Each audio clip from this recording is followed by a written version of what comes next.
우리 인생은 태어나면서부터 배움의 연속입니다. 영유아기에서 노년기에 이를 때까지 배우고 또 배우며 삽니다. 그만큼 우리가 세상살이에서 꼭 알아야 할 것들이 참 많습니다.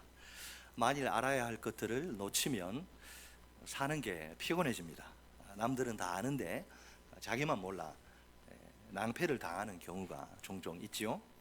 하찮은 것이야 모른다 해도 별로 문제가 되지 않습니다. 하지만 중요한 것이라면 이야기가 달라집니다. 우리 신앙생활은 어떨까요? 신앙생활에도 우리가 반드시 알아야 할 중대한 것이 있습니다. 본문 37절로 38절을 보면 하나님이 다른 신들의 무력함을 폭로하십니다. 하나님이 한 가지 질문으로 우상들을 조롱하시며 짓밟아 버리시네요. 감히 여호와와 같은 반석으로 불리던 다른 신들은 지금 어디 있는가? 누가 하나님과 같은가라는 질문입니다. 이 수사적 질문의 기초는 비교 불가성입니다. 하나님의 본심은 이스라엘 백성을 향한 책망입니다. 어떻게 하나님의 백성이 계속 다른 신들에게 속아 넘어갈 수 있단 말입니까? 이상하게 하나님이 다른 신들을, 원래 자기가 반석인데 다른 신들을 향해서 그들을 반석이라고 부르시지요. 사실은 그들의 거짓을 폭로하시는 것입니다. 하나님이 다른 신들로 자기 백성을 구원하라고 말씀하십니다. 자기 백성 구해야지 다른 신들에게 내 백성 너희가 구해봐. 풍자이긴 한데 굉장히 충격적입니다. 있을 수 없는 일이죠. 하나님이 이스라엘의 구원을 다른 신들에게 맡기시다니요. 이스라엘에 대한 강한 불쾌감과 질책을 표현하시는 셈입니다. 거짓 신들은 주제넘게 하나님께만 드려지는 그 제물의 기름진 부분을, 좋은 부분을 먹습니다. 전제의 제물인 최고급 포도주까지 마십니다. 그럼에도 그들은 그렇게 그들을 섬긴 자들에게 보답을 하지 못해요. 이스라엘에게 어떤 도움이나 피난처도 제공할 수 없습니다. 오히려 그들의 정체는 이스라엘의 위기를 초래한 주범이에요. 종범이 아니라 주범일 따름입니다. 자, 이제는 이스라엘이 알아야 합니다. 뭘 알아야 합니까? 그들이 뭘 알아야 하는지 하나님의 음성을 직접 들어봅시다. 우리 다 함께 본문 39절 말씀을 한 목소리로 읽겠습니다. 39절 시작. 이제는 나 곧 내가 그인 줄 알라. 나 외에는 신이 없도다. 나는 죽이기도 하며 살리기도 하며 상하게도 하며 낫게도 하나니 내 손에서 능히 빼앗을 자가 없도다. 아멘. 자, 두 가지를 이야기합니다. 우선 이스라엘은 하나님의 절대적 유일 존재성, 하나님의 절대적 유일 존재성을 알아야 합니다. 온 우주에 신들이 많다고 하지만 온 우주의 유일한 참 신은 오직 여호와 하나님 한 분뿐이십니다. 하나님 한 분 외에는 신이 없습니다. 다 가짜죠. 대적들의 반석인 이방 신들은 전부 다 신이 아니라 가짜예요. 가짜 우상. 다음으로 이스라엘이 또 뭘 알아야 하느냐? 하나님의 절대적 주권과 능력을 알아야 합니다. 절대적 유일 존재성과 절대적 주권과 능력. 하나님은 이스라엘을 죽이기도 하시고 살리기도 하십니다. 그들을 상하게도 하시고 낫게도 하십니다. 인간의 우리의 생사 화복이 전적으로 하나님의 손에 달려 있는 것이지요. 하나님의 손에서 그들을 빼앗아갈 자는 아무도 없습니다. 어느 누구도 감히 하나님이 하시는 일을 막을 수 없습니다. 하나님의 절대 주권에 대한 도전은 처음부터 불가능합니다. 이 세상에 하나님의 뜻을 꺾을 자는 단 한 명도 없습니다. 그 뜻에 따른 하나님의 행동을 무너뜨릴 자도 물론 없습니다. 절대 주권자이신 하나님이 뜻을 세우시고 행동하시면 그걸로 끝입니다. 틀림없이 하나님의 뜻이 성취되고야 맙니다. 이처럼 이스라엘의 하나님은 절대 주권을 행사하시는 전능자입니다. Almighty God, 전능자예요. 자, 그런데 40절은 아주 독특한 상황을 보여줍니다. 39절의 이유이기도 합니다. 내가 영원히 살리라, 이 표현을 주목하세요. 직역하면 내가 영원토록 살아있다, 이런 뜻입니다. 하나님이 자신의 영존, 곧 영원히 존재함을 공포하시고 천명하시는 것입니다. 왜 여호와만이 절대적인 유일 존재이신 하나님이라고 불릴까요? 하나님보다 더 높은 존재가 없기 때문입니다. 하나님이 스스로 맹세를 하세요. 스스로 하늘을 향해 자신의 손을 드시고 맹세하시기 때문입니다. 41절로 42절에 따르면 하나님은 자신을 미워하는 모든 대적들을 심판하실 것입니다. 하나님의 언약을 헌신짝 버리듯 내팽개친 이스라엘이 아닙니까? 하나님이 이스라엘을 이제 징계하시려고 이방 민족을 사용하실 것입니다. 작대기 몽둥이로. 비록 이방 민족은 하나님의 징계의 도구이지만 그분의 대적이기도 합니다. 하나님이 대적들을 징벌하시니 세상 나라들이 주의 백성들과 함께 기뻐합니다. 전에는 이스라엘을 멸시하던 그런 자들이 아닙니까? 이제는 그들이 이스라엘을 부러워하게 됩니다. 왜요? 하나님이 이스라엘의 대적들에게 보복하시기 때문입니다. 주의 백성들에게는 주의 용서를 베푸시기 때문입니다. 주께서 그 종들의 피를 갚으십니다. 그 대적들에게 복수하십니다. 자기 땅과 자기 백성을 위하여 속죄하십니다. 놀랍게도 하나님의 죄의 용서는 자유로운 결단의 소산입니다. 하나님 자신의 자유로운 결단의 소산이다. 이 결단은 하나님의 절대적 은총과 사랑에서 우러난 것이죠. 이스라엘의 회개 때문에 일어난 신적 용서가 결코 아닙니다. 하나님 안에서 스스로에게서 자발적으로 일어난 돌이킴입니다. 하나님의 절대 주권적 돌이킴으로 말미암은 죄 사함입니다. 하나님이 이스라엘과 맺으신 언약을 다시 한번 곰곰이 생각해 봅시다. 언약 체결과 언약 유지, 언약 갱신에 있어서 결정적인 요소는 무엇일까요? 하나님의 속성 곧 신실하신 faithfulness, 끝까지 지키시고 붙으심입니다. 사실 이 모세 노래를 32장 길잖아요. 모세 노래를 들으면 검사의 법정 활동이 이제 떠오릅니다. 검사가 이스라엘의 흉악한 죄를 미리 예상합니다. 구체적으로 그 죄란 불순종과 언약 파기 그리고 배교입니다. 그래서 검사는 먼저 기소하고 단죄하기 위해서 나섭니다. 유죄 입증을 위한 위에서 준비한 장문의 길을 법정에서 낭독을 합니다. 판사가 유죄 판결을 내리는 것은 시간 문제입니다. 대형 로펌 소속 변호사가 나선다 해도 승소할 가능성은 전혀 없습니다. 무조건 집니다. 이 재판은 패소. 그러니 애초부터 이스라엘이 유죄 판결을 피할 길은 없습니다. 자, 다른 한편으로 모세 노래는 하나님의 위대하신 행동을 찬양합니다. 배교가 하나님께 쓰라린 상처이긴 해도 그분은 언약을 포기하시지 않습니다. 계속 언약 안에서 그 크신 사랑으로 이스라엘을 돌보십니다. 모든 심판을 초월하는 뛰어넘는 죄사함의 은혜까지 베푸십니다. 대적들은 진멸하시고 자기 백성의 손은 들어주십니다. 마침내 하나님은 이스라엘을 회복의 은총으로 이끄십니다. 이상의 내용을 간단히 정리하면 이렇습니다. 우리 하나님은 언약에 신실하신 분입니다. 한번 약속 맺으면 절대 먼저 깨지 않습니다. 37절로 38절에서 이스라엘의 죄악을 폭로하십니다. 39절로 42절에서는 이스라엘의 구원을 약속하십니다. 43절에서는 이스라엘의 죄 용서를 보증하십니다. 이 과정 전체를 꿰뚫고 흐르는 것이 무엇일까요? 하나님의 헤세드, 자비, 곧 언약적 사랑입니다. 이런 언약적 사랑, 자비, 헤세드를 받은 이스라엘, 어떻게 이제 가나안 땅에 들어가면 어떻게 해야 될까요? 이스라엘에게 남은 과제는 무엇일까요? 지금이라도 정신 차리면 되는 거죠. 모세의 마지막 권면을 우리 봅시다.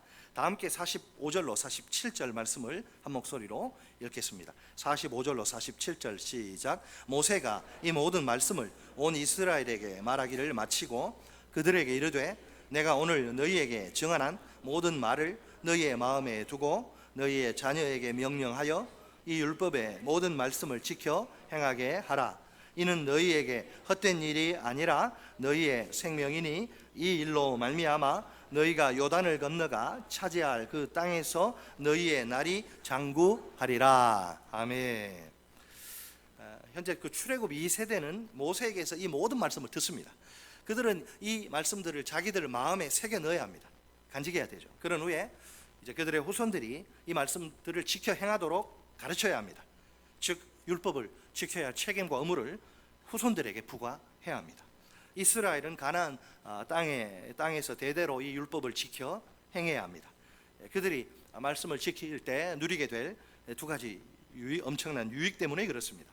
개인적으로는 여기 생명 이야기 나오고 너희의 날이 장구하리라. 개인적으로는 장수의 축복입니다. 국가적으로는 번성의 축복, 번영의 축복입니다.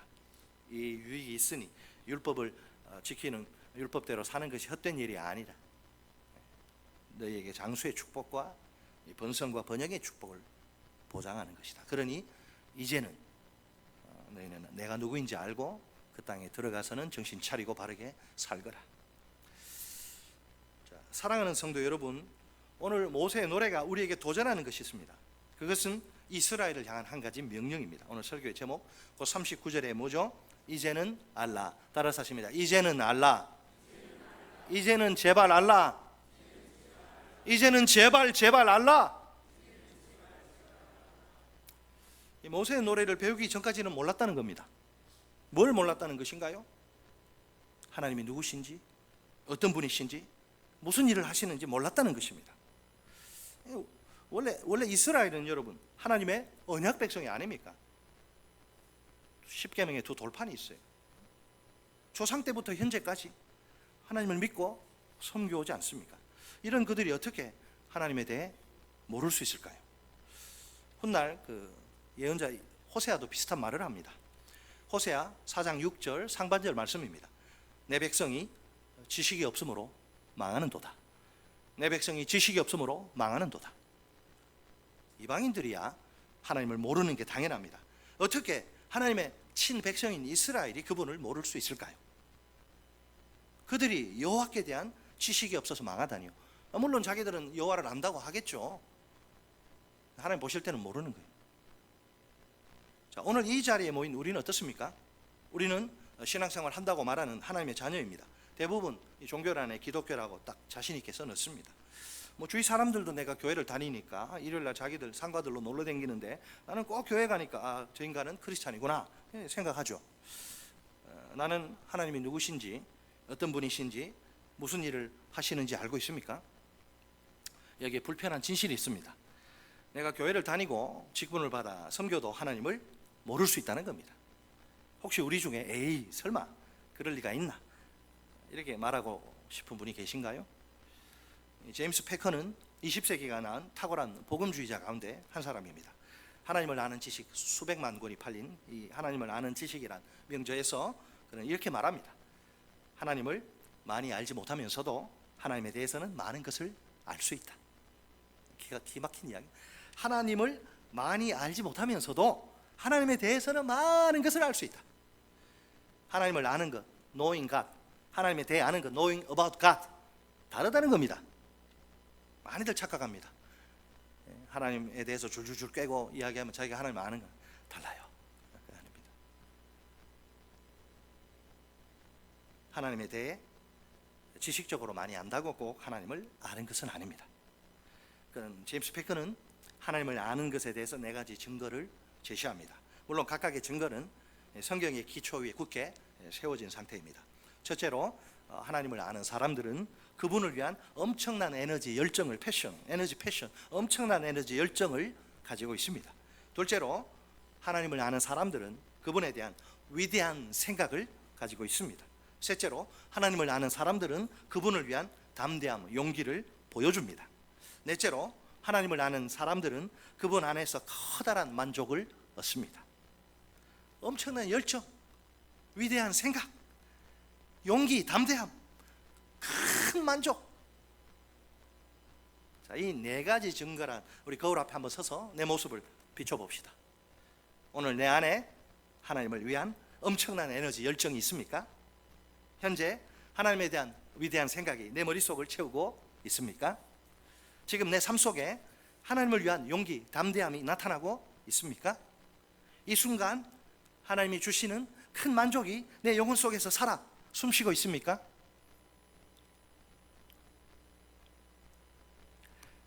하나님을 안다고 말할 때 좋은 예가 되는 구약의 말씀이 있습니다. 시편 34편 8절 말씀입니다. 너희는 여호와의 선하심을 맛보아. 목이 마르니까 물맛 좋다. 너희는 여호와의 선하심을 맛보아 알지어다. 그에게 피하는 자는 복이 있도다. 아멘. 누가 하나님께 피할까요? 교회 다닌다고 하나님 피하는 사람들 아닙니다. 누가 하나님께 피할까요?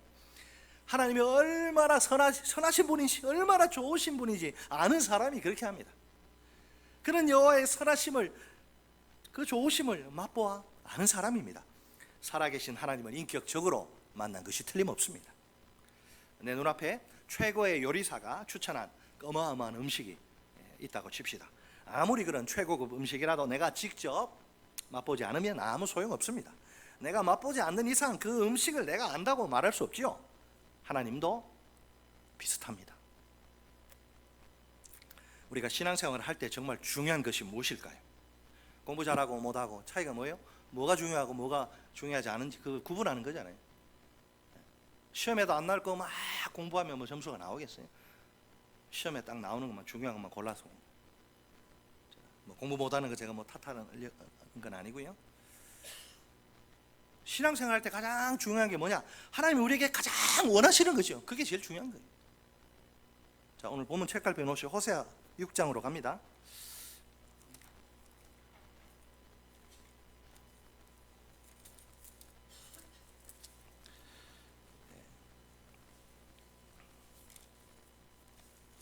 자, 호세아를 우리가 평소에 좀 잘 안 찾는 게 있어서 1262쪽 호세아 6장 6절 호세아서를 이제 펴놓으세요. 1262쪽에 호세아 6장 6절 말씀 같이 읽습니다. 시작. 나는 인애를 원하고 제사를 원하지 아니하며 번제보다 하나님을 아는 것을 원하노라. 아멘. 이 제사는 예배인데 예배 원하지 않는다. 번제 우리 헌금인데 헌금보다 하나님 아는 것을 원한다. 자, 예언자 호세아가 선포한 이 전체 메시지의 요약이자 핵심 6장 6절이에요. 그렇다고 제사 의식이나 제사 자체를 부정하는 것은 아닙니다. 제사와 번제도 대단히 중요하죠. 자, 아무리 그럴지라도 인애와 하나님을 아는 지식을 대체할 수는 없어요. 물론 인애와 하나님을 아는 지식이 무시된 채 드려지는 제사 예배 가능합니다. 그러나 그런 제사로, 그런 예배로는 하나님을 절대로 만날 수 없습니다. 열심히 성전을 찾아 제사를 열심히 교회 나와 예배를 드리게 하죠. 드리긴 합니다. 하지만 성전 밖에서는, 교회 밖에서는 하나님의 말씀대로 순종하는 삶이 전혀 없습니다. 그런 사람의 제사는, 예배는 하나님이 받으시지 않습니다. 하나님은 속지 않습니다. 본래 하나님이 요구하시는 이 인애란 말, 헤세드, 언약에 기초한 개념입니다. 다시 말해 언약적 사랑, 인애가 없이는 하나님과 이스라엘 사이에 언약이 유지될 수 없습니다. 각자 인애를 상대방에게 보여야 되는데 하나님은 인애로, 그 언약적 사랑으로 이스라엘, 그 못난 이스라엘을 계속 붙드시고 지키십니다. 이스라엘 입장에서 인애는 뭘까요? 이스라엘 입장에서 인애는 하나님께 대한 성실과 전적 신뢰로 나타나야 합니다. 이웃에 대해서 더불어 살아가는 연대성으로 드러나야 합니다. 즉 이스라엘에게 인애는 뭐냐? 하나님이 요구하시는 인애는 뭐냐? 하나님의 말씀을 충성스럽게 지키는 실천적 태도, 삶입니다. 신앙은 삶이에요. 신앙과 삶의 괴리가, 분리가 지금 문제 아닙니까? 교회 예수 안 믿는 사람들이 우리와 교회를 손가락질하는 게 삶이 다르듯 자기들과 똑같다는 거죠. 이스라엘이 망한, 여러분, 결정적인 이유가 무엇이죠? 하나님을 아는 참된 지식이 없기 때문이죠. 이 지식이 하나님을 아느냐 모르느냐, 이게 죽느냐 사느냐가 달려있죠. 요한은 그게 영생이, 하나님 아는 게 영생이라 그랬는데, 그러니까 이 사람들이 그 종교 무슨 뭐 그 제도도 있고 또 그 다음에 뭐 그 껍데기는 다 있습니다. 내용이 없어. 근데 하나님을 몰라요. 모르면서 그렇게 바쁘고 분주합니다. 그러다 보니 하나님과 바알조차 구별하지 못해요. 결국 가나안의 그 풍요제의, 아주 음란한 그런 성적 행동들이 다 거기 있습니다. 그 가나안의 풍요제의를 여호와의 종교 안에 끌어들여서 혼합시켜 믹스시켜 버린 거예요. 겉으로는 하나님 버린 게 아니에요. 여호와의 성소나 산당을 찾아 그분께 제사를 드립니다. 그러니 자기들을 막 우상 숭배자로 고발하는 예언자의 이 말을 전혀 이해하지 못하고 받아들이지 않는 거예요. 내가 뭐 하나님 버렸냐? 하나님도 섬기고, 여기서 농경사회에서 잘 먹고 잘 살려면 저 사람들 섬기는 신도 내가 플러스로, 하나 여호와만으로 부족하니 이것도 섬기고, 그래 뭐 무슨 내가 우상 숭배자냐, 이렇게 말하는 거죠. 호세아가 활동하던 시대 이스라엘 백성들 입술로 이렇게 외칩니다. 이런 노래도 있잖아요. 우리가 여호와께로 돌아가자, 우리가 여호와를 알자, 힘써 여호와를 알자. 좋은 말이죠. 그런데 이 외침이 단순히 구호로 끝나서는 아무런 의미가 없습니다. 아니, 여호와께로 돌아가자며 그 의미를 정확히 알아야지. 여호와를 알자며 의미도 마찬가지야. 알아야지 뭔지. 그게 한마디로 말해서 하나님이 원하시는 것을 실천한, 내 삶으로 살아내는 그런 삶이에요. 하나님의 뜻대로 순종하는 삶입니다. 자, 이 말씀을 오늘 우리에게 적용한다면 어떻게 할까요? 하나님이 우리에게 정말 원하시는 것이 무엇인지 우리가 깨달아야 합니다. 그분은 제사와 번제보다 인애와 하나님을 아는 것을 더 원하십니다. 제사와 번제도 중요하지만 예배가 실천적 사랑을 대신하거나 대체할 수 없습니다. 내가 하나님을 향해, 이웃을 향해 사랑을 실천하며 사는 것이 최고로 중요합니다. 이 사랑에 삶이 빠져서는 안 됩니다. 그렇지 않으면 아무리 교회에서 열심히 봉사하고 많은 활동들 해도 소용없어요. 그것은 하나님이 원하시는 신앙생활이 아닙니다. 신앙생활이란 자기 만족을 위한 취미활동, 동호회활동 아닙니다. 내가 좋고 내가 편하고 내게 유익이 되는가, 그 중요한 거 아니에요. 그거 하나님이 기뻐하시는가, 그분이 원하시는가, 이게 제일 중요합니다. 내가 교회 안에서 형제 자매들조차, 내가 목장 안에서 형제 자매들조차 사랑하지 못한다면 뭔 소용이 있어요, 신앙생활이. 부끄러운 이야기지만 교회만큼 말이 많은 곳도 찾기 힘들 겁니다. 형제 자매가 잘 되면 함께 진심으로 기뻐하고 정말 눈물 흘리면서 막 축복해야죠. 축하해야죠. 정말 이상하게도 형제 자매가 잘 나가는 것을 견디지 못합니다. 툭하면 시기하고 질투하고 막 깎아내리고 뒤에서 험담하고, 참 다들 뭐하는 짓들인지 모르겠어요. 하나님을 모르니까 겁없이 그러는 겁니다. 하나님을 아는 사람은 절대로 그렇게 살지 않습니다. 그렇게 살 수 없어요. 하나님이 그런 행동을 얼마나 싫어하시고 미워하시는지 알기 때문입니다. 서로 사랑하며 보듬고 살아도 짧은 인생, 우리는 사랑을 실천하며 삽시다. 목장에서 너무 싸우지 마세요. 신앙생활은 내 마음대로, 내 뜻대로, 내 기분대로 하는 게 아닙니다. 하나님이 기뻐하시는 대로, 하나님의 뜻대로, 하나님의 소원대로 하는 것입니다. 이스라엘만이 아니라 우리도 이제는 하나님을 알아야 합니다. 과거는 중요하잖아요. 그때가 아니고 이제는 이 중요합니다. 우리 한 사람 한 사람이 모두 살아계신 하나님을 꼭 인격적으로 만나야 합니다. 그럴 때 하나님이 누구신지, 또 그분이 무슨 일을 하시는지 알 수 있습니다. 비로소 하나님이 원하시는, 기뻐하시는 신앙생활이 시작됩니다. 첫째로, 온 우주의 유일한 참신은 오직 여호와 하나님 한 분뿐이십니다. 하나님 한 분 외에 다른 신은 없습니다. 내가 이 하나님을 꼭 알아야 합니다. 둘째로, 모든 인생의 생사화복이 절대 주권자이신 하나님의 손에 달려 있습니다. 하나님은 죽이기도 하시고 살리기도 하시며 상하게도 하시고 낫게도 하십니다. 내가 이 하나님을 반드시 알아야 합니다. 셋째로, 하나님이 내 인생 전체를 언약적 사랑으로 끝까지 지키시고 붙으십니다. 내게도 인애를, 언약적 사랑을, 실천적 사랑을 보이라고 요구하십니다. 나도 하나님을 향해, 이웃을 향해 사랑을 실천하며 살라는 겁니다. 하나님의 말씀대로 순종하며 살라는 것입니다. 내가 이 하나님을 확실히 알아야 합니다. 우리의 생사화복을 주관하시는 하나님께 복받는 인생들이 되어야 하겠죠. 우리 다 함께 그 비결을, 다시 한번, 별로 복 안 받고 싶으시나 보네. 우리의 생사화복을 주관하시는 하나님께 복받는 인생들이 되어야겠죠. 우리 다 함께 그 비결을 한 목소리로 외쳐볼까요? 제가 하면 따라서 하세요. 복을 받으려면 복받을 자리에서 복받을 일을 해야 한다. 간단하죠. 다시 한번, 복을 받으려면 복받을 자리에서 복받을 일을 해야 한다. 마지막, 복을 받으려면 복받을 자리에서 복받을 일을 해야 한다. 아멘. 마지막 질문, 과연 내가 복받을 자리는 어디입니까? 또 내가 복받을 일은 무엇입니까? 나는 지금 복받을 자리에서 복받을 일을 하고 있습니까?